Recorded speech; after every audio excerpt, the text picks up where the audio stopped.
Alhamdulillah kami bisa berdialog dengan pendeta unik Kristen. Entah ini mungkin terlalu berlebihan. Mengaku menjadi nabi, mengaku pernah melihat Allah, mengaku pernah masuk ke neraka, mengaku bisa secara mudah berkomunikasi dengan Yesus Kristus, namun tidak setuju dengan Pancasila. Siapa dia? Inilah pendeta Lugahun Tambunan. Selamat menyaksikan. Pak Pendeta, saat ini apa betul jadi nabi? Betul. Betul. Iya. Nabi apa itu? Kapan Pak Pendeta Lugah Tambunan bertemu dengan Tuhan?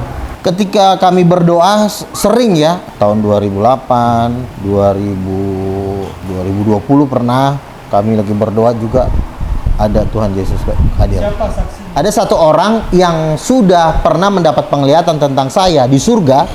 Saya naik mobil Rolls Royce dan dikawal seluruh pasukan malaikat. Dia melihat saya di surga. Ini.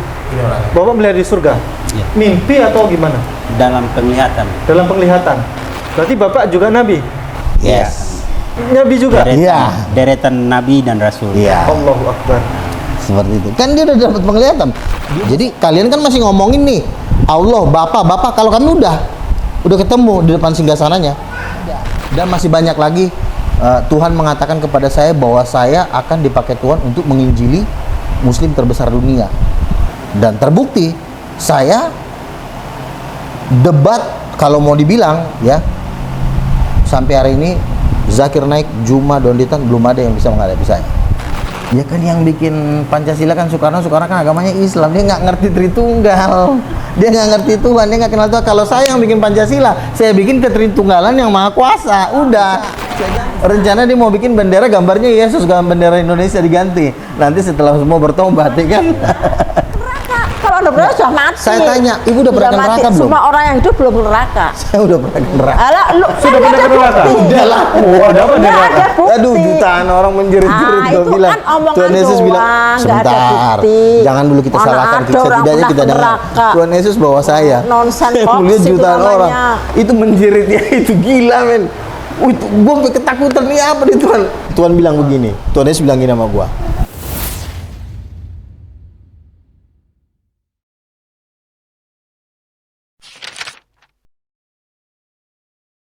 Bismillahirrahmanirrahim. Assalamualaikum warahmatullahi wabarakatuh. Selamat malam Pak Pendeta. Salam persaudaraan, salam persahabatan. Alhamdulillah pada malam hari ini kita ada tamu kehormatan, yakni Bapak Pendeta Lugah Tambunan, dan ditemani oleh penginjil Pak siapa Pak? Pak. Pak Re. Iya. Saya panggil Pak Re ya. Iya. Penginjil, bro. Ini pendeta, ini penginjil. Baik, kita ngobrol biasa aja, ya. Santai aja, santai. Ngobrol santai saja, Iya. nggak ada timer, nggak apa-apa. Pak Pendeta, saat ini apa betul jadi nabi? Betul. Betul. Iya. Nabi apa itu? Nabi menyampaikan pesan kepada bangsa-bangsa. Jadi ketika Yesus berbicara kepada saya dalam suatu mimpi, Yesus mengatakan kepada saya, beritakanlah firmanku kepada bangsa ini dan kepada bangsa-bangsa. Yesus berbicara kepada saya dalam mimpi, dan itu berkali-kali. Pernah kami berdoa, 7 malaikat datang pegang peti emas di kamar. Terus ketika saya berdoa di Menara Doa lantai 22, itu yang datang Tuhan Yesus, jubah emas, wajahnya seperti matahari. Apa enggak dahsyat dan luar biasa? Nah, itu salah satu yang menunjukkan bahwa memang tadinya saya pikir ya udah Tuhan datang, tetapi ternyata itu nabi. Bapak nabinya orang Kristen. Betul. Kristen apa dulu? Jadi memang di dalam konteks Katolik Protestan itu menolak adanya nabi, kecuali karismatik. Nah, karismatik inilah yang sekarang berkuasa di Indonesia, seperti GBI, Pastor Niko, Tiberias, gereja-gereja raksasa, bahkan hampir 90% konglomerat itu ada di karismatik. Jadi bisa dikatakan gereja besar. Salah satu syarat untuk menjadi nabi harus ada nubuatan. Ya. Tolong tunjukkan di mana ayat Pak Pendeta Lugah Tambunan dinubuatkan di Alkitab. Di dalam Yoel 2 ayat 28 dikatakan, pada hari-hari terakhir aku akan mencurahkan rohku kepada semua manusia, dan anak-anak muda, teruna-teruna akan bernubuat. Bernubuat ini adalah pekerjaan seorang nabi.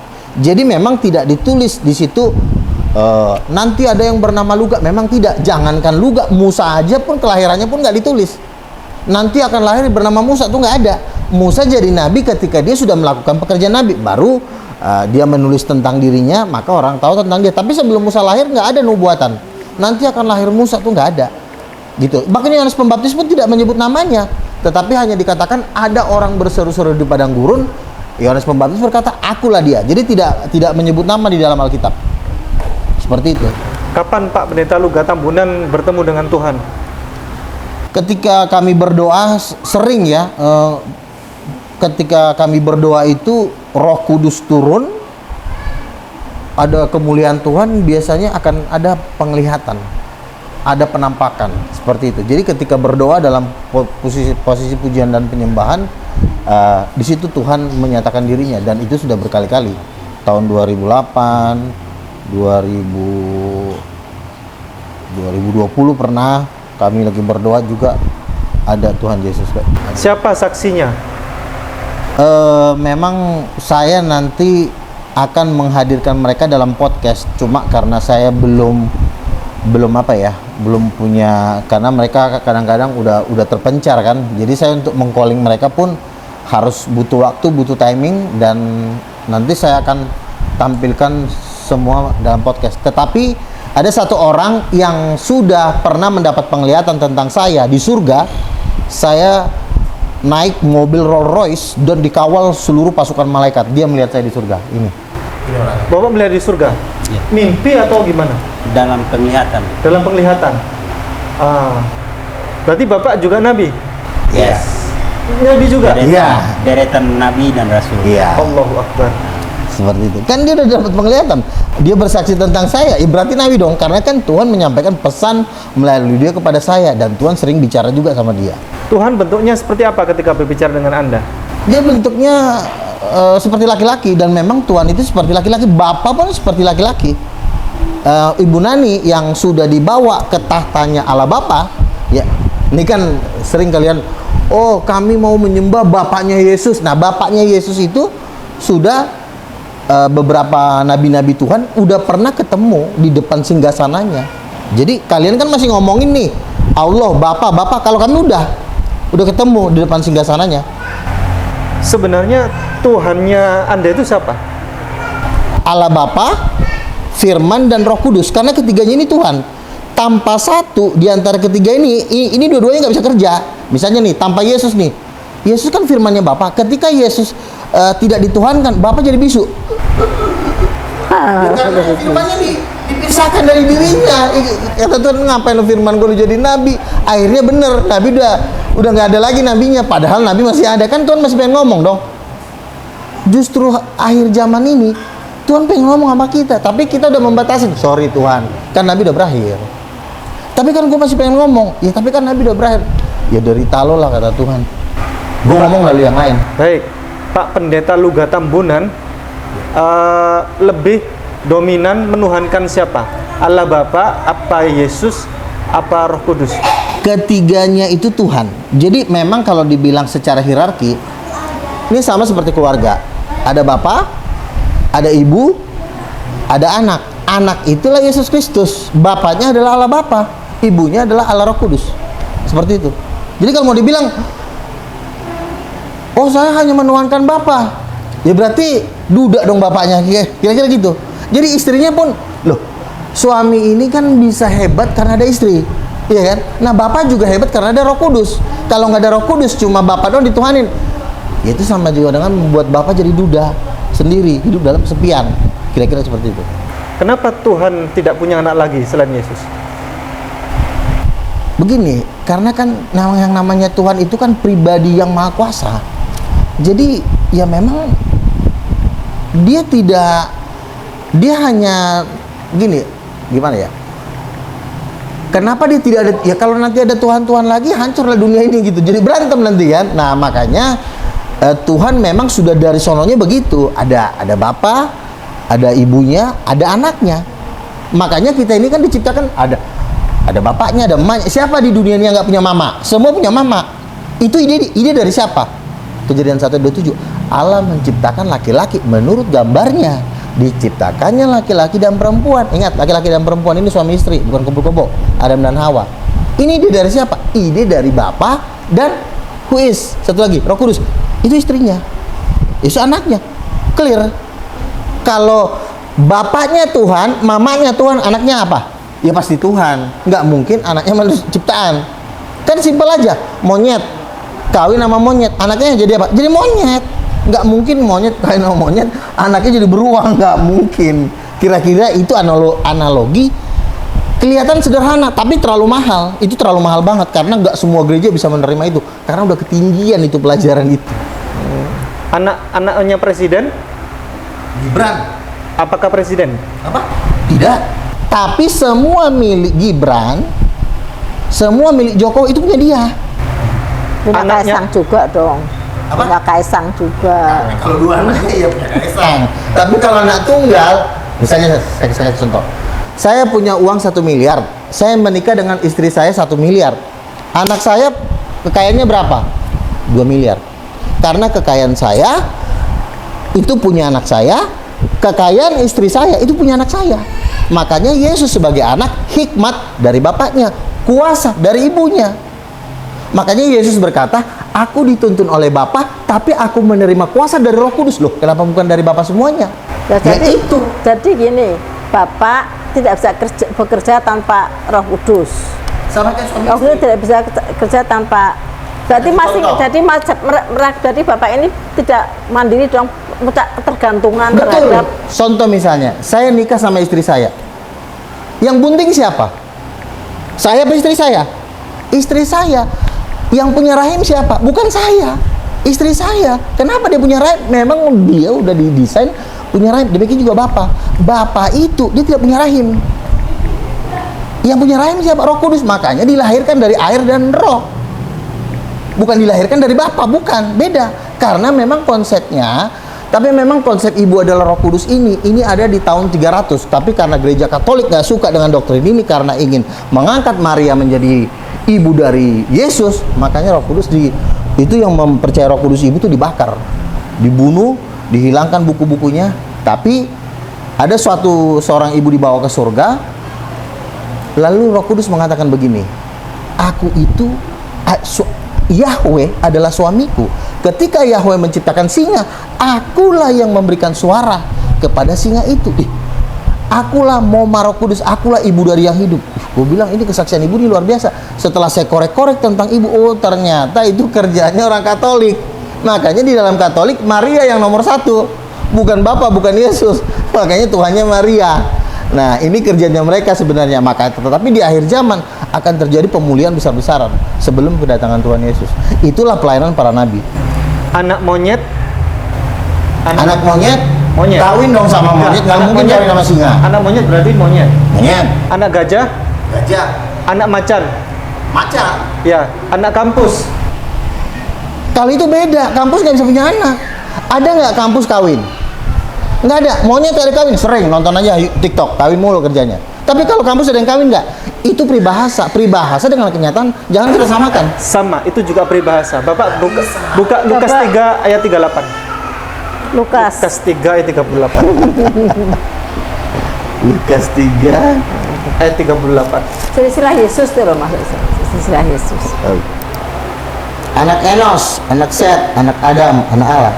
Iya. Adam juga anak Allah, Pak. Apa? Adam juga anak Allah. Oh bukan, maksudnya Yesus ini juga anaknya Enos, anaknya Set, anak Adam, anak Allah. Jadi Iya, itu Enos anaknya Adam. Itu berturut-turut, itu kan masalah silsilah. begini.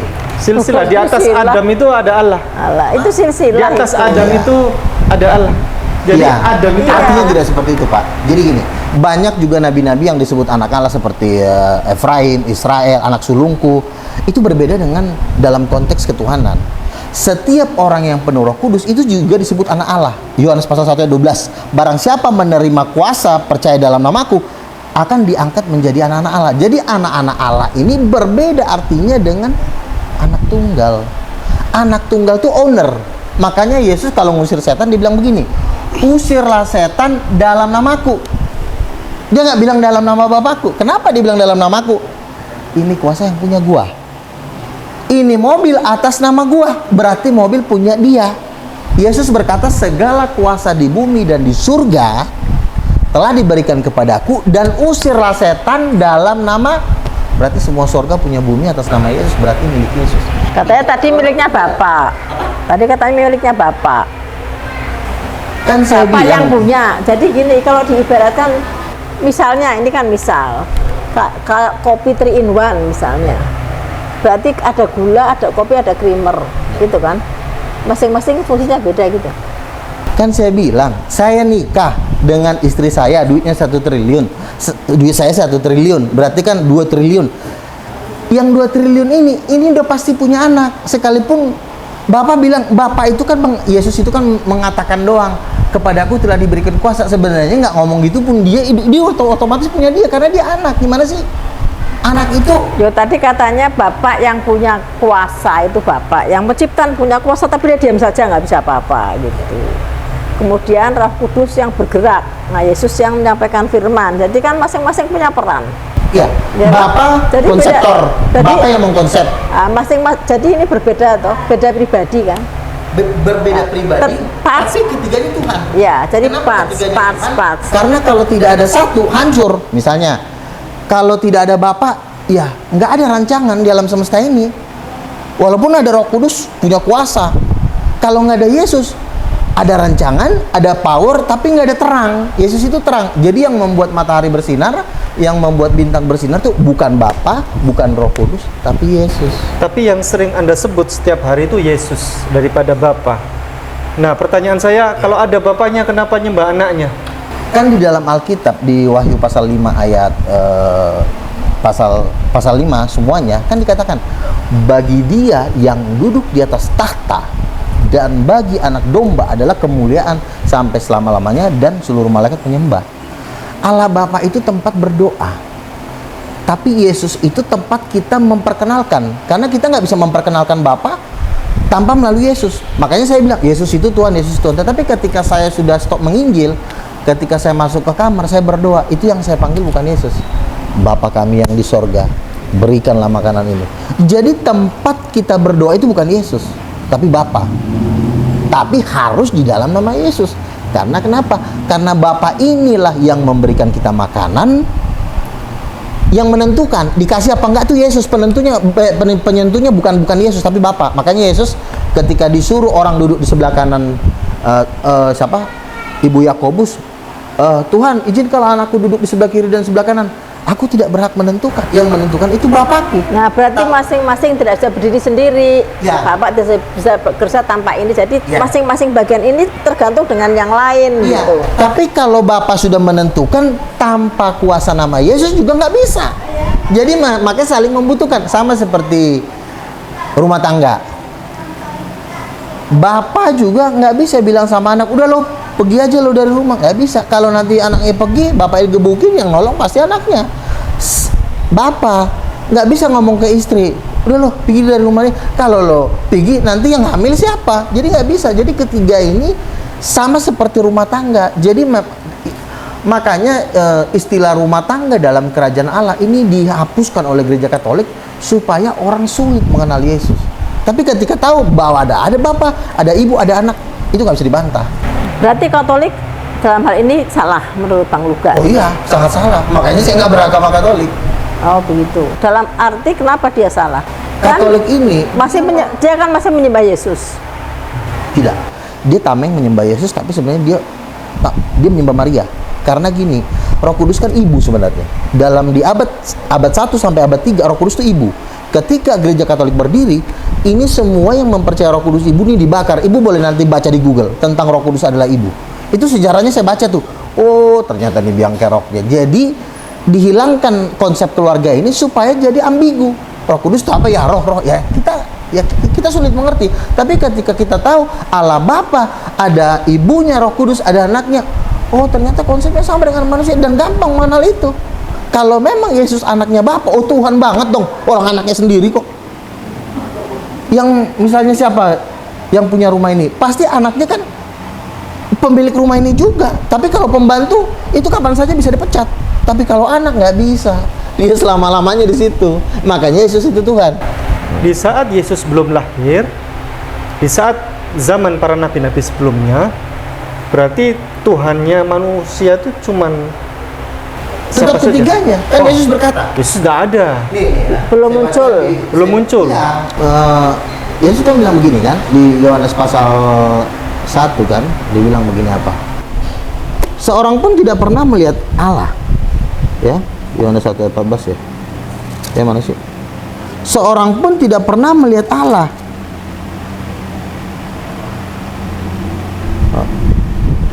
Tidak seorang, ayat 18, tidak seorang pun yang pernah melihat Allah. Tetapi anak tunggal Allah yang ada di mana? Yang ada di pangkuan. Ternyata di pangku ternyata. Dia yang menyatakannya. Jadi Yesus itu sebelum turun ke bumi udah di pangkuan Bapa, udah bersama-sama dengan Bapa. Makanya ketika Yesus berkata di Yohanes 15 ayat 16, segala yang Bapa punya, aku punya. Wih, berat banget. Ini yang Bapa punya langit loh, alam semesta loh. Yesus bilang, aku punya. Mana buktinya? Yesus bilang, usirlah setan dalam namaku. Selesai. Tolong Amat. tunjukkan ayat di Alkitab ini, Nabi Musa menyembah Yesus. Saya siap masuk Kristen kalau ada. Di dalam perjanjian lama, Musa itu mempertuhan satu, Allah. Ya. Yang kedua, Roh Tuhan. Yang dua ini aja dulu. Berarti Yesus tidak ada. Sebentar. Iya. Dari yang dua ini kita gampang nanti ketemu Yesusnya. Di dalam perjanjian lama Hakim-Hakim pasal 17, ketika Simson bertemu dengan singa, dikatakan Roh Tuhan berkuasa atas Simson. Ini bukan Allah loh, Roh Tuhan. Berarti di dalam perjanjian lama Musa itu ditolong oleh yang namanya Roh Tuhan. Bukan Allah yang menolong dia, tapi Roh Tuhan. Kalau dalam perjanjian lama namanya Roh Kudus. Kalau yang menolong Musa adalah Roh Kudus, yang memberikan hidup kepada Musa adalah Roh Kudus, yang membangkitkan mati adalah Roh Kudus, berarti berarti Roh Kudus itu Tuhan. Berarti Musa juga sedang mempertuhankan Roh Kudus. Tapi memang kan Musa kan tidak bilang Roh Kudus itu kami mau menyembah Roh Kudus. Ya memang kan fokusnya kan karena ini adalah Allah yang satu, bilangnya menyembah Allah. Tetapi di dalam Allah itu ada Roh Tuhan, ada firman. Ketika Tuhan ingin menjadikan langit dan bumi, kan dia berfirman. Nah, firman ini satu dengan Tuhan, itulah Yesus Kristus.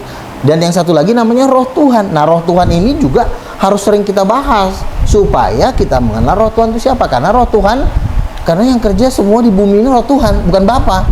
Membangkitkan orang mati, mengusir setan, menyembuhkan sakit penyakit. Ya kalau Roh Tuhan itu memberikan kita hidup, ya berarti Roh Kudus itu Tuhan. Seperti ibu yang saya bilang tadi.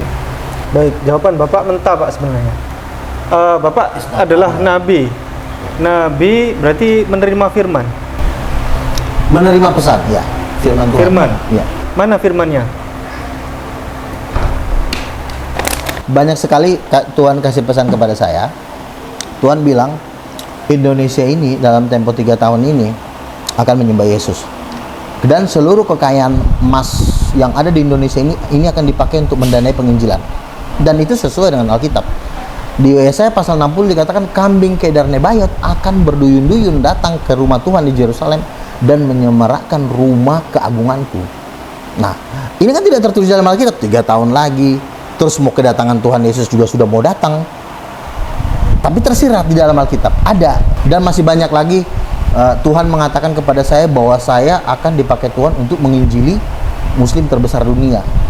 Dan Tuhan mengatakan kepada saya, aku akan memakai engkau ke bangsa-bangsa untuk membawa bangsa-bangsa menyembahku.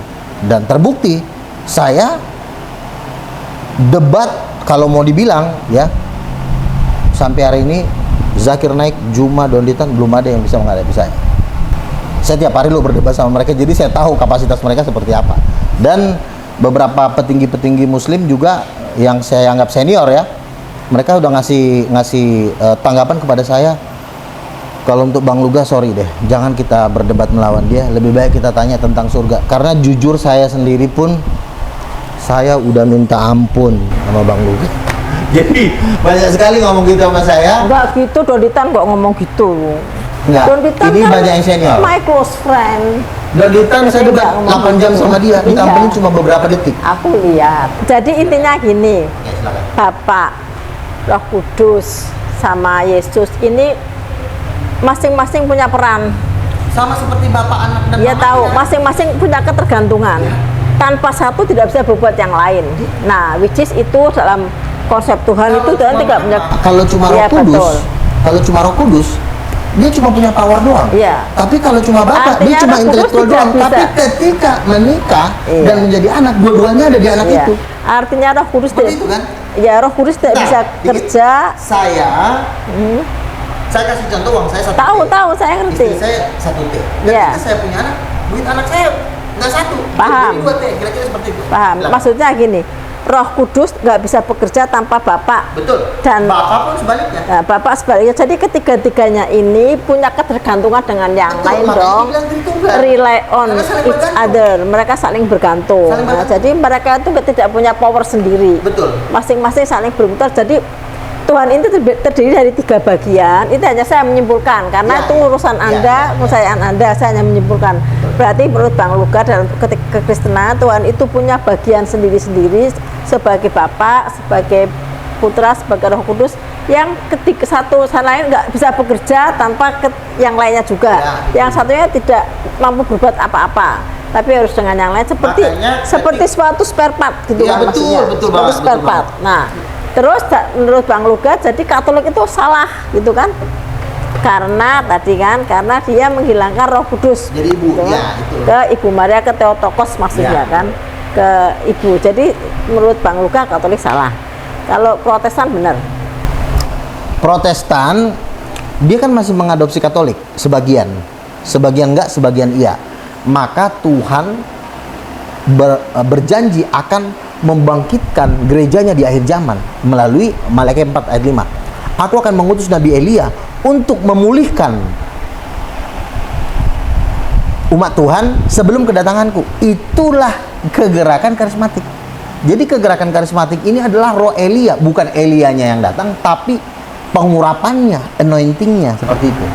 Jadi saya ini Elia kan nabi. roh dari roh Elia yang ada sama saya ini roh Elia. Bukan Roh Tuhan. Iya, maksudnya roh Tuhan tapi bekerja dalam versi ciri khasnya seperti Elia. Elia itu kan memulihkan, meratakan gunung-gunung, menimbun lembah-lembah, mempersiapkan jalan bagi kedatangan Tuhan. Yang mau datang siapa? Yesus Kristus. Karena di situ dibilang kedatangan Tuhan. Nah, kalau yang datang Yesus Kristus ya berarti Yesusnya Tuhan gitu.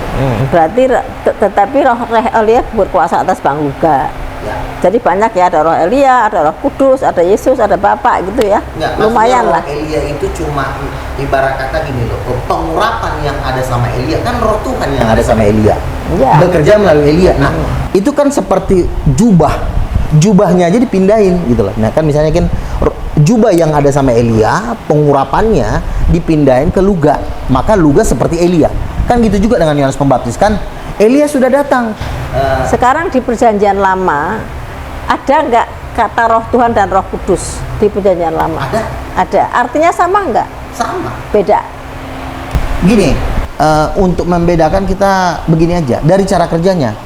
Ketika Roh Kudus bisa membangkitkan orang mati dan tidak ada lagi di alam semesta ini yang bisa membangkitkan orang mati selain Roh Kudus, jawabannya cuma satu, ya Roh Kudus Tuhan. Karena Bapak sendiri pun nggak bisa bangkitin orang mati.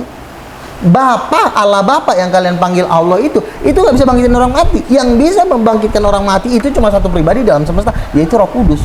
Bapak itu cuma merancang, mengizinkan. Yang ngebangkitin itu Roh Kudus. Nah, kalau ada yang mengatakan Roh Coba di Kudus Perjanjian Lama, Roh Kudus artinya apa? ada di saya Roh Kudus ada kok. Aku mana tuh? Yang dibilang aku menaruh Roh Kudus di dalam hati umatku ada. Tentang apa? Nih. Di mana dia menaruh Roh Kudus di dalam hati mereka. Roh Kudus ditaruh di dalam hati. Ya sama konsep kerja dalam perjanjian baru. Aku akan mencurahkan Roh Kudus kepada umatku. Kan masuk Roh Kudus. Makanya ada bahasa Roh Kudus sama Roh Elohim itu tidak sama. Roh Kudus sama Roh Tuhan itu beda. sama. Oke. Dalam Perjanjian Lama beda. Dalam Begini, Tanakh caranya itu tidak begini, sama. caranya begini. Jadi gini, Untuk kalau Bang mengetahui Roh Kudus itu Tuhan, kita lihat cara kerjanya. Misalnya gini, apa sih yang dikerjain Roh Tuhan?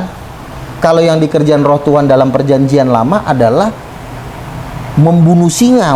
Maka berkuasalah roh Tuhan atas Simson, maka singa itu dibunuh. Maka berkuasalah roh Tuhan atas Daud, 1 Samuel pasal 16, maka dia bisa mengalahkan Goliat. Maka berkuasalah roh Tuhan atas Yehezkiel, dia menerima firman. Itu roh Tuhan. Nah, kita masuk ke perjanjian baru, Roh Kudus. Ngarang. Ketika Yesus kisah 1:8, kamu akan menerima kuasa jika Roh Kudus turun. Sama, kerjanya sama. Kalau kerjanya sama, ya sama orangnya. Definisinya beda. Ruach HaKodes, Roh Kudus itu artinya the ability, kemampuan seseorang ini loh. Pribadi bukan. Mitzvot Torah. Pribadi bukan. Bukan. Jadi seseorang ini. Salah. Mitzvot Torah. Loh, ini menurut yang punya kitab kok. Mitzvot Torah itu kan dilaksanakan. Ada perintah larangan. Kalau seseorang itu bisa banyak mengikuti perintah-perintah Tuhan, dia memiliki bentar. Dia memiliki Ruach HaKodes. Roh Kudus itu bukan Tuhan. Jadi manusia itu punya Ruach HaKodes atau Ruach Ra. Jadi rohnya jelek apa rohnya bagus? Tuhan bukan. Nah, rohnya jelas Roh Tuhan, gini. Tuhan bukan. Bentar, saya belum selesai. Rohnya Kudus atau Kodes atau Ra itu tergantung dari pribadi. Kalau orangnya jelek berarti roh yang ada pada dirinya roh jelek. Kalau yang ada pada tubuhnya itu adalah yang bagus adalah Ruach HaKodes. Jadi itu masalah pada hati manusia yang baik dan hati manusia yang buruk. Lukas 4, Yesus berkata, Roh Tuhan ada Itu pada-" ruah dalam tanah perjanjian lama. Nah, kalau sebenarnya gini, dalam perjanjian lama itu Tuhan itu kan sesuatu yang seperti dalam Islam, tidak bisa dilihat apa punya tangan, itu hanya untuk seolah-olah roh Tuhan, seolah the spirit of God, ruah Elohim itu hanya untuk menggambarkan supaya Tuhan mudah berkomunikasi dengan manusia. Tuhan punya tangan, Tuhan punya roh, Tuhan punya Kalau menurut sayap. pendapat Yesus, Tuhan punya sayap, Roh Kudus Tuhan siapa? punya sayap. Hah? kalau menurut pendapat Yesus, Roh Kudus siapa? Nah, itu berarti perspektif Kristen, Apa? perspektif Anda kan. Nah, kan sekarang Nah, ini menurut pertanyaannya kan siapa sebentar. Roh Kudus? Ini menurut tanah itu begitu. Kalau Anda pahami dalam teks bahasa Sekarang aslinya tunjukkan ayatnya. itu. Roh Teks Kudus bahasa menurut aslinya di Yesus situ. Iya. Tolong Kan tunjukkan. ketika Yesus berkata begini, aku mengusir setan memakai kuasa Roh Allah. Ketika Yesus dibaptis, maka turunlah Roh Allah seperti burung merpati. Jadi menurut Yesus, menurut Lukas, Roh Allah ini wujudnya seperti burung merpati yang turun ketika Yesus dibaptis. Maka dikatakan Yesus berjalan dalam kuasa Roh. Nah, kalau menurut Yesus, setan-setan diusir pakai roh Allah, bukan Bapa loh. Yang ngusir Roh Allah loh. Berarti Bapa pun butuh Roh Allah ini buat ngusir setan. Kalau nggak ada Roh Tuhan ini, mohon maaf nih, kalau nggak ada Roh Allah ini, Bapa pun dikejar sama setan. Tadi Nah. roh Allah tadi berbentuk Burung merpati. burung merpati. Berarti Yesus bukan burung merpati. Bukan, dia firman. Beda lagi ya. Yesus kan firman. Roh dari firman itu adalah roh yang seperti burung merpati tadi. Kan Yesus kan perkataan. Perkataan sama roh beda nggak? Coba, apa bedanya perkataan sama roh? Coba silakan jawab. Enggak. Begini. Anda bilang Yesus itu adalah Roh Kudus itu sendiri. Bukan, Yesus itu adalah Oke. firman, tapi roh dari firman itu, paham nggak? Perkataan ini kan harus ada nyawa untuk menggerakkan dia berkata-kata. Kata-kata ini bisa berkata-kata kan ada nyawa. Kalau nggak ada nyawa, ini perkataan nggak bisa bergerak. Pertanyaan saya, kalau Yesus itu adalah firman, di tahun berapa ya, di tahun berapa Bunda Maria itu ya menyembah Yesus saat Yesus masih bayi itu, dan dalam bentuk apa bayinya Yesus itu menyampaikan firman? Ya ketika Yesus masih bayi dia belum bisa ngomong lah. Ya berarti berarti Yesus belum ada waktu itu. Yesus belum menjadi Tuhan waktu Yesus masih bayi. Dalam konteks dia menjadi bayi, dia tentu bisa ngomong. Tetapi di dalam roh, dia yang menjaga alam semesta ini. Karena Yesus pun lahir juga aneh. Dia bisa lahir ke bumi ini tanpa ada bapak, tanpa ada mamanya.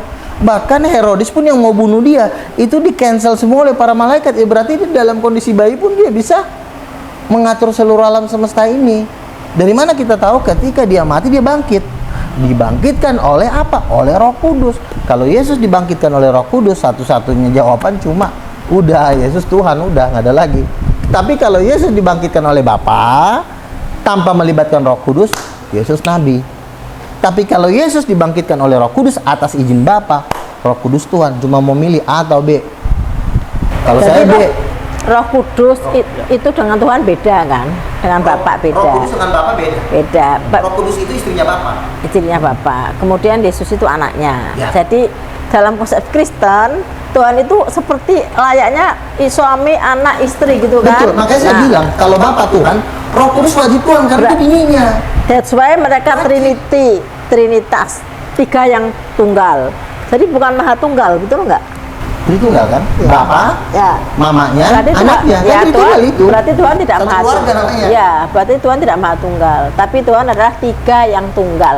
Ya nggak masalah. Nah, ya, that's why tidak maha Nggak esa. masalah. Tapi Intinya tiga yang bapaknya, esa itu. Mamanya, anaknya, itu dasarnya. Kalau orang boleh mengatakan atau Tritunggal atau Maha, tiga tunggal, terserah. Kan itu kan cuma rumusan Oh, iya. Tertullianus, boleh-boleh saja. Kita pakai istilah lain itu bisa. Maha Tritunggal, Maha Tritunggal, intinya cuma satu.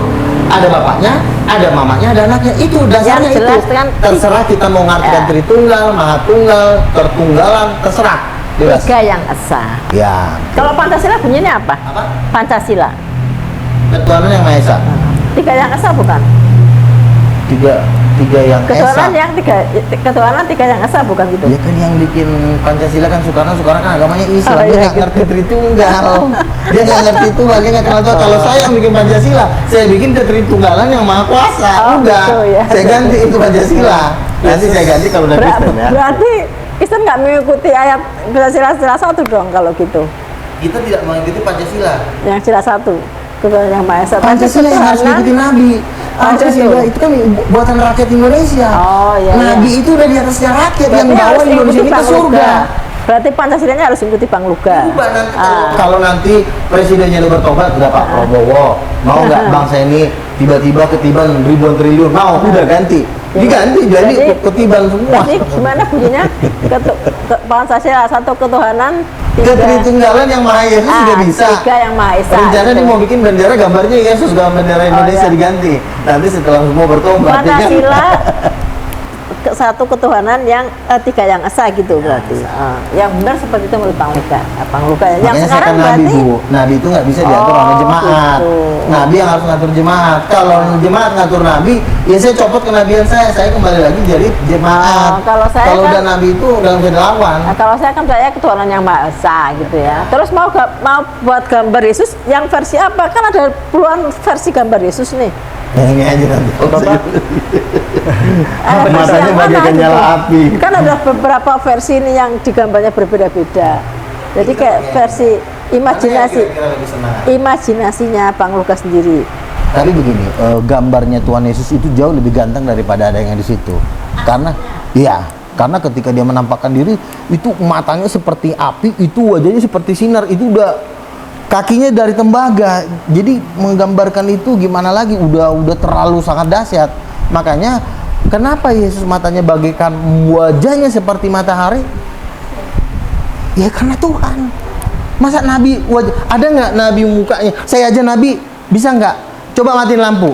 Bisa nggak tempat gelap? Nggak bisa. Nabi tetap kalau mati lampu ya gelap-gelapan. Cuma Yesus ketika mati lampu itu terang semua alam semesta. Menurut Bapak, Yesus itu adalah firman, betul? Ya. Minta tolong buka di Yohanes pasal 17 ayat 8. Yohanes Pasal 17 ayat 8. 17 ayat 8. Maka Yesus yang tahu semua akan menimpa dirinya maju ke depan dan berkata kepadanya, "Siapakah yang kamu cari?" Itu bukan? Bukan. Yohanes pasal 17 ayat 8. Iya. Sebab segala firman yang kau sampaikan kepadaku telah kusampaikan kepada mereka dan telah menerimanya. Mereka tahu benar-benar bahwa aku datang daripadamu. Mereka percaya bahwa kau yang mengutus aku. Kalau Yesus adalah firman, mengapa Yesus masih menerima firman? Gini, Yesus dan Bapa kan tidak bisa terpisah. Ketika Bapa menyampaikan idenya kepada Yesus, misalnya kau harus pergi di kayu salib. Ini kan baru berbentuk ide, Pak. Ide ini ibarat kata ini belum matang.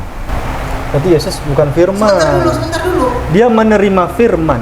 Menerima Dia adalah nabi, rasul yang menerima firman dari Allah, untuk disampaikan kepada umat. Begini Pak, firman yang diterima Yesus dari Bapa, Ya kan? itu bentuknya ide, bukan belum sempurna. Berarti Yesus bukan firman. Sebentar dulu, Bapak sendiri bilang bisa kasih Yesus. waktu saya bicara? Oke.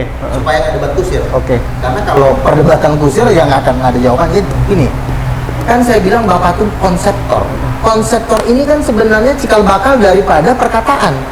Nah, ketika konsep Yesus menerima konsep dari Bapa, konsep ini belum jadi sebenarnya. Karena kenapa? Karena kuasa dari konsep itu belum ada. Ya.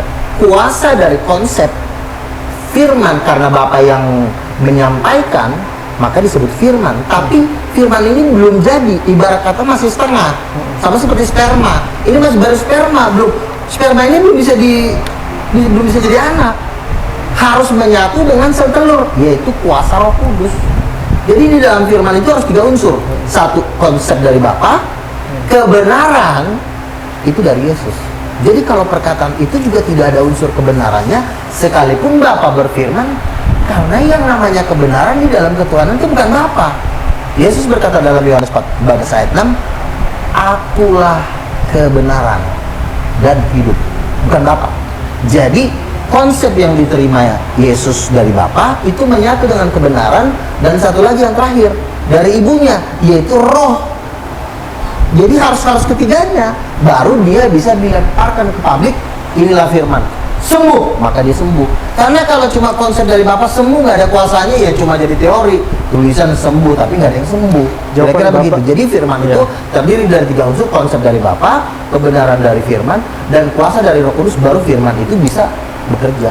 Jawaban Bapak itu karena kepintaran Bapak untuk berbicara, sehingga walaupun muter-muter tidak bisa dipahami orang. orang. Nanti lain nonton, orang pasti nonton akan tahu gitu loh. Oke, baik. Pak Rey, saya izin nanya kepada Pak Rey supaya beliau bisa bicara. Pak Rey yakin bahwa Pak Rey masuk surga? Terlalu yakin. Terlalu yakin. Karena sudah ada yang menebus Yesus. Saya ini, Dia dapat rumah dia. kita ini warga KTP-nya KTP kerjaan surga. Wih, KTP surga. Iya. Mana KTP-nya? Boleh lihat nggak? Di pikiran, pokoknya nama kita udah tercatat di surga. Alasannya apa? Pada saat kita percaya sama Yesus, kita udah berpindah dari gelap ke terang. Baik, menurut Pak Rey, lebih logis mana? Ini, berbuatlah sesukamu karena dosamu telah ditebus oleh Yesus. Atau B, berbuatlah sesukamu karena hati-hati, tapi engkau akan dimintai pertanggungjawabannya kelak. Pilih mana? Lebih logis mana itu? Sebenarnya dua-duanya Tidak bisa, harus A atau B. Ya. Kalau B kan kalau A, berbuatlah sesukamu, dosamu telah ditebus semuanya. Kalau B, Anda berbuat tapi hati-hati, kelak akan diminta pertanggungjawabannya. Kita dalam pandangan Kristen itu pada saat menerima Yesus itu kita udah jelas sekali berpindah dari gelap ke terang. Kedua, kita tinggal mengerjakan keselamatan itu. Tidak, Bapak pilih A atau B pertanyaannya. Jadi sebenarnya sih jawaban ini nggak ada yang tepat sih sebenarnya. Iya, dua-duanya salah. Dua-duanya enggak, salah. enggak. Karena Nggak bisa. konsepnya kita mengerjakan. Nggak bisa. Ini kan A sama B bertolak belakang kan? Pasti ada yang benar ini. Karena Yesus berkata, barang siapa percaya kepadaku, dia juga harus melakukan perkataanku. Berarti Yesus tidak menebus dosa. Yesus itu begini ya. Kalau kita berbuat benar, kita berdoa, Tuhan ampuni dosa saya. Itu nggak ada yang ampunin. Kenapa? Karena hubungan Tuhan dengan manusia itu udah lost connecting. Tuhan, saya udah minta ampun loh, saya udah nggak bercabul lagi loh. Tuhan nggak dengar.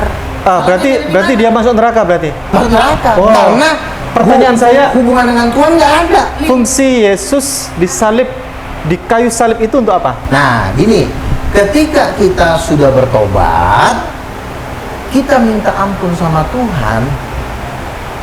Tuhan itu cuma bisa ngampunin kalau ada yang namanya korban. No korban, no forgiven. Artinya Apa kalau tidak korbannya? ada Korbannya apa? korban penebusan, Apa korban penebusan? yaitu darah menggantikan nyawa. Itu korban. Siapa yang dikorbankan? Yesus. Yesus. Pertanyaan saya, Kalau tidak ada Yesus, maka misalnya nih teman-teman muslim nih berdoa minta ampun kepada Allah atau kepada Bapa, itu nggak ada yang dengar. Makanya Yesus berkata tidak ada seorang pun yang sampai kepada Bapa dari tanpa melalui aku. Artinya kita anggap doa kita sudah selama 70 tahun kita di bumi udah didengar. Pas ditanya sama Tuhan, pernah nggak dengerin doa ibu ini? Kayaknya gue nggak pernah dengar deh, nggak pernah gitu. Loh, tiap hari loh Tuhan, nggak pernah. Kenapa? Oh, dicek nggak ada kabelnya udah putus.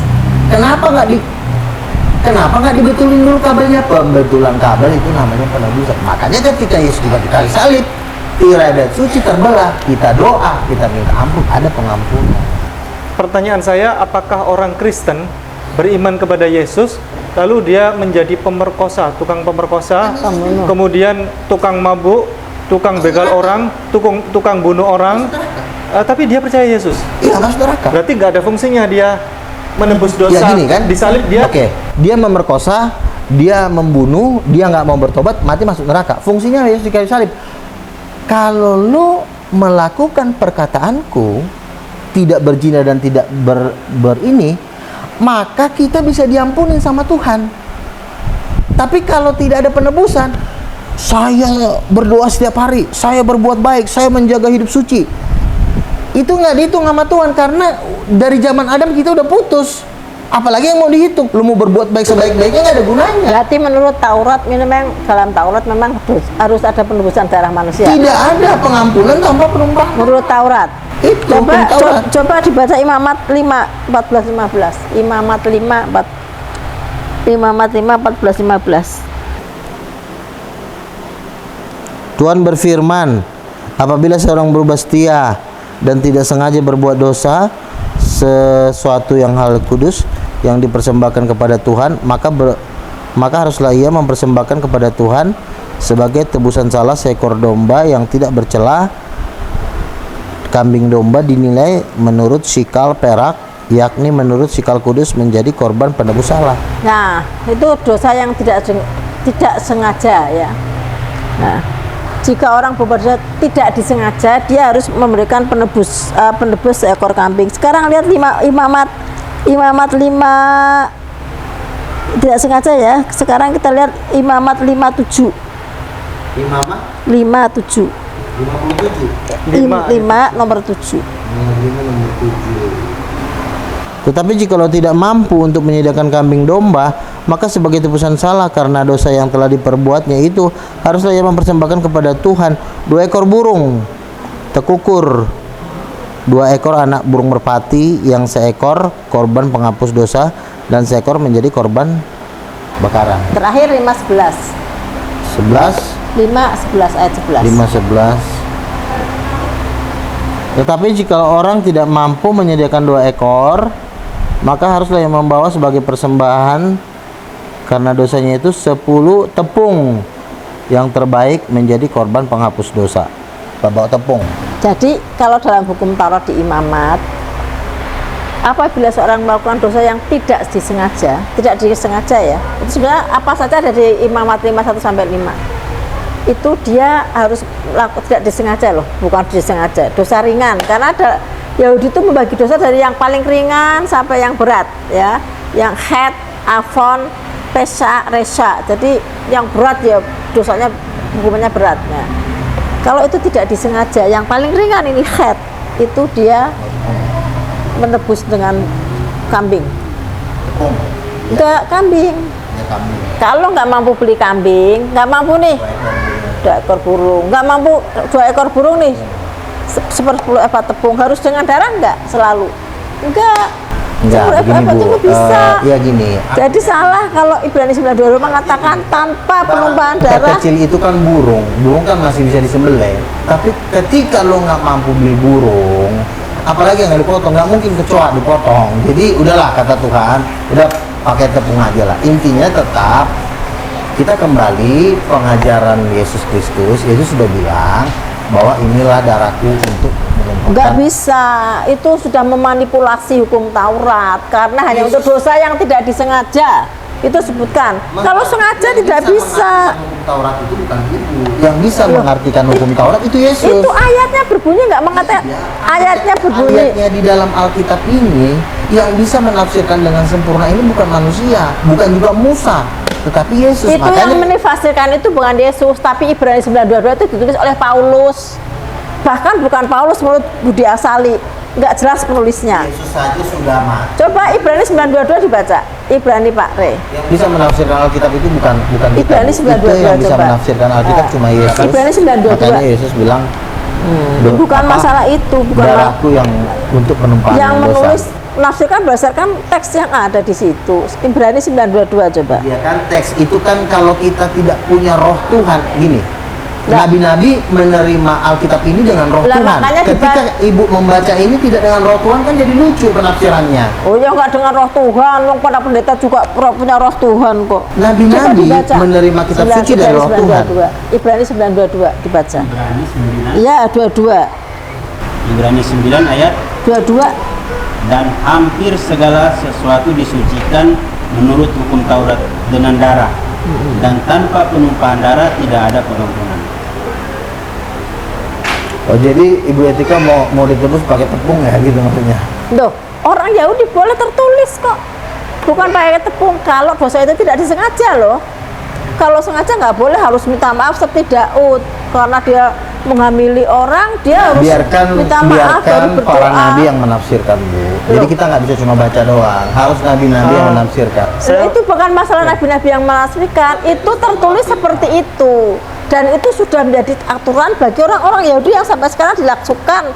Cuman karena bait sucinya tidak ada, sementara ada bait suci, itu belum dilaksanakan. Saya melanjutkan dari Bunda Etika. Menurut Anda, dosa pemerkosa, pembegal, pembunuh itu apakah ditebus oleh Yesus? Semua itu ditebus oleh Tuhan Yesus. Tapi apakah, kan Yesus bilang, kalau kau percaya kepadaku, lakukan juga perkataanku. Jadi nggak cuma percaya doang. Enggak, coba Bapak buka 1 Yohanes pasal 3 ayat 5. 1 Yohanes pasal 3 ayat 5. Sebenarnya Pak Pendeta nggak perlu jadi nabi, nggak perlu jadi pendeta, nggak perlu sulit-sulit hidup ini. Ya apa? Kalau Bapak percaya sama Yesus. 1 Yohanes pasal 3 ayat 5. 1 Yohanes Pasal 3 ayat 5. ayat 5. Cukuplah hidup foya-foya Bapak. Bapak bisa Dan tahu bahwa ia telah menyatakan dirinya supaya ia menghapus dosa dan di dalam dia tidak ada dosa. Ya, Yesus menghapus segala dosa Pak, tulisannya di situ. Yesus menghapus segala dosa, dosa perampok, dosa perompak, dosa pencuri, dosa pembegal, dosa tukang ngimbul orang, dosa tukang pemerkosa orang, koruptor dan seterusnya. Semua ditebus oleh Yesus. Iya. Iya. Jadi enggak. Makanya Matius 7 ayat 1 Tuhan kan bilang musuh setan adalah namamu. Iya, berarti sepakat nggak? Artinya iman tanpa perbuatan, iman itu jadi mati gitu. Ketika kita beriman, kita juga harus melakukan. Tetapi ketika kita cuma beriman, kita tidak melakukan, iman itu jadi mati. Enggak. Karena begini, Ya. perkataan Yesus itu bukan cuma percayalah kepadaku, bukan cuma itu. Ada perintah yang kedua, lakukanlah firmanku. Kalau Pak Ipung ini kan yang satu dilakukan, yang lain dibuang. Yesus nggak pernah bilang begitu. Yesus bilang lakukan satu, percaya kepadaku. Oke, masih ada lagi nggak? Yang kedua, lakukan lagi. Jangan berzina, jangan membunuh. Aku adalah pegangan hukum Taurat. Dua-dua dilakukan. Berarti Bang Yesus- Ipung lakukan yang pertama, kedua nggak dilakukan. Masuk neraka Bang Ipung. Berarti Yesus disalib nggak ada fungsinya dong? Kan saya bilang, kita Iya, maksudnya nggak bisa menebus dosa juga Iya, pada nggak bisa akhirnya menebus dosa juga. gitu maksudnya. makanya kan gini, kita ini sudah bertobat nih, sudah bertobat. Ketika kita percaya kepada Yesus, dosa kita diampunin. Nah, ada orang tidak pernah melakukan dosa, tapi ketika dia minta ampun, nggak pernah mau didengar sama Tuhan. Masalahnya kenapa? Orang nggak pernah bikin dosa. Masalahnya nggak ada link dengan Tuhan. Memulihkan link ini kan ketika Adam jatuh dalam dosa, dia melakukan sesuatu kerusakan terdahsyat dalam semesta, yaitu dosa masuk ke dalam dirinya. Makanya untuk menyembuhkan dosa ini nggak bisa pakai 2 triliun, nggak bisa pakai ratusan miliar triliun, nggak bisa. Yang bisa cuma memperbaiki ini cuma dengan nyawa Tuhan. Itu yang disebut Ya, artinya penebusan. dia menebus dosa kan, betul dong. Memperbaiki dong. Oh, lah Kan ibu menebus kan dosa sebelum manusia. berdoa kepada Tuhan nggak mungkin dong. Itu Maaf kata tadi nih, teksnya itu baju Teks. kotor, menebus dosa. muka hancur menghadap Sang Tuhan. penebus kok dia. Makanya kan saya Nah, bilang, saya kasih contoh begini. Kalau kamu Bang Luka nonton Lucky Luciano, seorang mafia yang sangat terkenal, tokoh mafia, dia punya gereja pribadi di rumahnya. Gereja pribadi dia punya. Jadi tiap hari dia berdoa. Setiap hari di gereja yang dia punya, gereja pribadi dia, saking dia taat kepada Yesus. Tak taat dalam arti berdoanya loh ya. Tapi dia kan membunuh, merampok, dia kan merebut istri orang. Itu menurut ditebus enggak tuh dosanya dengan seperti itu? dia kalau dia minta ampun misalnya bunuh, baru dia menyesal, Tuhan ampunilah saya udah bunuh orang 20 orang. Minta ampun, maksudnya Dia enggak. belum minta ampun sudah ditembak kok. Ya kalau dia nggak sempat minta ampun, berarti kan tidak ada iman. Dia mati masuk neraka. Nah, berarti dia begini, habis Tuhan dia menebus kita. Iya. Ibarat kata misalnya lagi melakukan kita datang ke warteg pesan makanan udah ditaruh, kita harus makan, jangan kita juga disuapin juga. Tuhan mau juga kita ya kerja. artinya begini, dia waktu itu sudah berdoa, terus dia keluar nih melakukan perampokan dan terbunuh pada saat itu. Dia sempat minta ampun. Nah, ya, Masuk neraka. minta ampunnya pagi-pagi Makanya orang tadi. di neraka banyak. Berarti kan dia tidak ada penebusan dosa dong. Ya berarti di situ nggak ada penebusan dosa dong. Katanya menebus Orang dosa. Kristen kalau sudah ditebus bikin dosa tiap hari seenaknya itu masuk neraka. Makanya ketika kita sudah ditebus, Berarti kita tetap lakukan. dihitung kan orang berdosa itu tidak. Iya, tidak tetapi yang tidak lebih ada. parah, ada orang nggak pernah bikin dosa, tapi menolak penebusan Yesus. Itu masuk neraka karena dia menolak penebusan itu masuk neraka. Bukan karena dia berbuat baik. Ini, ya. Bang Ipung berbuat baik, Ibu Etika berbuat baik, tapi dosa yang terbesar ibu bukan masalah membunuh berzina. Menolak penebusan itu kejahatan terbesar dalam Ya. semesta. Tentu Itu kejahatan yang paling besar. Betul itu. Oke, kejahatan terdasar di Menolak Yesus. Iya betul. penebusannya. Kalau dalam kami surat Al-Maidah 72, sekalipun buatmu baik macam-macam tapi kamu menuhankan Yesus, itulah dosa terbesar, masuk neraka. Ah, beda kan? Yang mujizat, Ya kan? nggak boleh Sekarang- ngomong saya dari Tuhan, saya dari Tuhan. Sekarang Buktinya apa? Mujizatnya apa? sekarang coba Mujizatnya- Itu harus bangkit dari antara mati. Mujizatnya Nabi Luga gimana? Saya adalah seorang utusan. Saya mengandalkan keselamatan saya, bukan mengandalkan diri saya. Saya mengandalkan kebangkitan Yesus. Saya beriman kepada Dia. Mujizatnya apa? Apanya? Kan Nabi. Loh, kan Yesus bilang, usirlah setan, sembuhkan. Saya mengusir setan sering, menyembuhkan orang sakit penyakit sering. Siapa lagi yang mau didoain? Saya doain sembuh banyak. umat Orang kanker saya pernah doain sembuh loh. Teman Orang adik saya, ada- Bang, ini Nanti adik saya. ajak ke rumah sakit ya, ke rumah sakit. Iya dong. Oh Ya. iya, nanti kita ajak. Oh bisa. Iya. Kita ajak kapan? Sering adik. Saya dulu Habis. pelayanan saya sering di rumah sakit, Bu. Rumah sakit Fatmawati. Sering Ya. saya dulu. Nanti sembuhkan orang sakit sekarang ya. Iya, betul. Kalau dipercaya, dia mau didoain sembuh. Kenapa enggak? Ibu boleh. Ibu bawa aja orang sakit. Ntar saya doain. Kita ke rumah sakit aja. Sudah selesai kan? Lebih Baik, bagus lagi. terakhir. Oke, terakhir. Terakhir, pertanyaan terakhir. Jikalau Pak Pendeta Luga hidup di zaman Yesus saat Yesus ditangkap, apa yang akan Anda lakukan? A. Lari. B. Membela Yesus dan menyelamatkan Yesus. C. Bergabung bersama tentara Romawi untuk membantu menyalibkan dan membunuh Yesus. Yesus kan sudah bilang ketika tentara Romawi datang, siapa yang kamu cari? Yesus dari Nazaret. Kalau memang Yesus dari Nazaret yang kamu cari, biarkan 12 ini pergi. Biarkan pergi mereka. Jadi yang nyuruh pergi itu Yesus. Enggak, pertanyaan saya kepada Pak Pendeta Kalau Luga. saya mentaati Yesus, Tuhan Yesus bilang pergi, ya pergi saya. Oh berarti Pak Pendeta Luga ini Kan lari. Yesus yang ngomong. Lari ya? Yesus yang ngomong, iya. Biarkan mereka ini pergi. Berarti Pak Pendeta Luga tidak membela Bukan Yesus. tidak membela Yesus. Kita lihat dulu konteksnya saat ini Yesus nggak perlu dibela. Karena nanti hari ketiga dia kan bangkit. Lah, kan Yesus sudah ngomong, nanti 3 hari gue bangkit ya. Ngapain kita bela? Tetapi bukan berarti kita senang dia disalib, karena kan menderita dia. Tapi Gak Yesus seneng bilang tunggu gimana? hari Kok ketiga. ditebus dosanya kok nggak seneng? Ya seneng dong. Kalau nggak seneng Iya, gimana? kita Nggak senang ditebus dosa kita dosanya ditebus, kok. tapi kita juga Harusnya bersedih seneng juga dong ketika gitu. Tuhan kita mau Iya. bersusah-susah Jadi Anda mati gini, untuk kita. Artinya Anda senang di atas Kurang baik apa penderitaan Tuhan orang Yesus sama lain ibu? gitu. Tuhan yang menciptakan ibu, rela mati buat ibu, tapi ibu tolak, jahat nggak? Lah itu Durhaka itu namanya. Lo durhaka juga, durhaka Yesus menurut Quran. Durhaka masuk neraka, jaminannya awal 27. Ibu udah pernah ke neraka belum? Lah, Udah pernah ke juga neraka belum belum? pernah ke neraka. Kalau Anda pernah sudah mati. Saya tanya, Ibu udah pernah ke mati. neraka belum? Semua orang yang hidup belum ke neraka. Saya udah pernah ke neraka. Alah, lu kan nggak ada bukti. Udah lah. Nggak ada bukti. Aduh, jutaan orang menjerit-jerit itu gua bilang. kan omongan Tuhan Yesus doang, bilang, nggak ada sebentar. bukti. Jangan dulu kita Mana salahkan. ada orang Setidaknya pernah kita ke dengar. neraka. Tuhan Yesus bawa saya. Nonsen Saya hoax melihat itu jutaan namanya. orang. Itu menjeritnya itu gila, men. Itu gue sampai ketakutan, ini apa nih Tuhan? Tuhan bilang begini. Tuhan Yesus bilang gini sama gue. Hanya orang yang disitulah yang bisa mengeluarkan jeritan sehebat itu. Karena belum pernah gue dengerin jeritan yang mengerikan sekali. Jeritannya itu gini, gila. Bang Luka nggak dapat umat, nggak bisa terkenal, ya cari sensasi aja. Itu bukan sensasi, Ibu. Makanya saran saya, marilah kita bergabung kepada Tuhan Yesus biar Ibu diselamatkan. Ini udah dapat, ini udah pernah ke sorga, udah dilihat Nah, punya makanya Rois. Mana? marilah baru ikut, ya? marilah ikut kita. Udah ke surga, ini jangan masih di sini. menyembah Gimana Yesus. Neraka jaminannya Al-Maidah 72. Ibu udah Loh. pernah ke neraka Ya belum? sudah. Neraka. Lah Ibu nggak makanya ini pernah. belum karena Saya udah, teman saya juga udah. Hoax. Panenggolan. Itu Wah, hoax. katanya. Ibu pernah ngeliat nggak? Gini, Ini kita John nggak Lennon tahu. itu keluar cacing dari mulanya jutaan cacing Ani, keluar dari Bang mulutnya. Luka itu Pernah ngeliat sudah nggak? menjadi Serem. Ini loh, Bang Luka sudah menjadi omongan. Nangis Kenapa loh. US? Itu dari mulutnya jutaan Iya. cacing keluar dari hidungnya, keluar dari mulut, Sekarang keluar. kan buktikan, kita ke rumah sakit. Apanya? Ya, kapan? Ayo. Sembuhkan. Ya, Ayo. Pak Ipung. Ya. Nanti ada. Ayo. Ya. Bisa menyembuhkan Ayo. orang penyakit Itu kanker. jisiknya.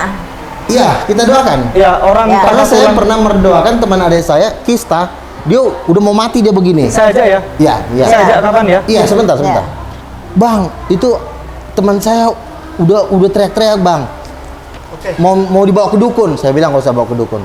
Bulan Bawa depan ke sama dukun. saya. Iya, iya. Nanti. Iya. Gua doain 2 bulan kemudian, Bang. bang, itu teman saya udah sembuh, Bang. Sekarang makin rajin ke gereja. Puji Tuhan. Aku tuh tahu Bang Luka dari siapa, dari Pak Insan Moko Ginta, cuman saya rahasiakan karena beliau meminta dirahasiakan ya. Apa tuh? That's all. Udah, jangan ngomong di sini. Oke. Nah, rahasia. Oke. Baik. juga ya. Ya kan? Misal Pak Re punya salah kepada Pak Pendeta Luga, punya salah besar ini. Bagaimana cara Pak Pendeta Luga memaafkan kesalahan dia? Bagaimana cara memaafkan? Ya kalau dia minta. Pilih aja. Misal Pak Luga punya anak, dengan cara membunuh anaknya Pak Luga.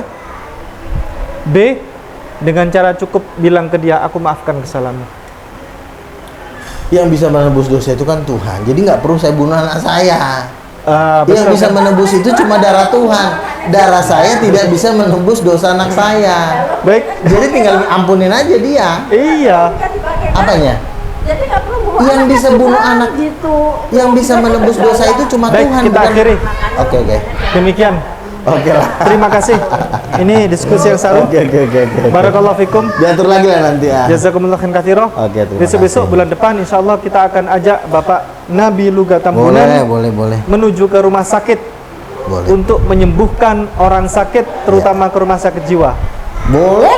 Langsung harus sembuh, diantar ke rumah keluarganya. Nggak Terima kasih. masalah. Barakallahu fikum. Assalamualaikum warahmatullahi wabarakatuh.